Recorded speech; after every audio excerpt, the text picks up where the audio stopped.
નમસ્કાર દર્શક મિત્રો, હું ઝારા ખાન, વોઇસ ઓફ વડોદરા ન્યૂઝમાં આપનું સ્વાગત છે।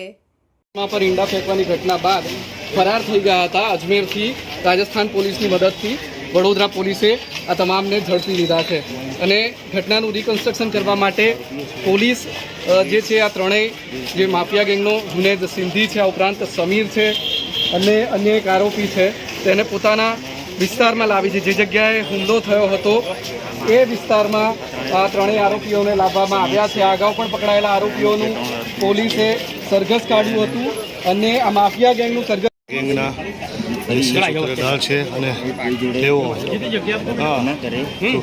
ભગવાન શ્રી ગણેશજીની પ્રતિમા ઉપર ગણેશજીની પ્રતિમા પર ઈંડા ફેંકવાની ઘટનામાં માફિયા ગેંગ જે સામેલ હતી તેને પકડી લેવામાં આવી છે। માફિયા ગેંગનું જે લીડર છે જુનેદ, આ ઉપરાંત અન્ય બે આરોપી તપાસ ચાલી રહી છે અને માંગી રહ્યા છે પોલીસે ક્યાંક ને ક્યાંક કાયદાનું ભાન કરાવ્યું હોય તેવા દ્રશ્યો છે।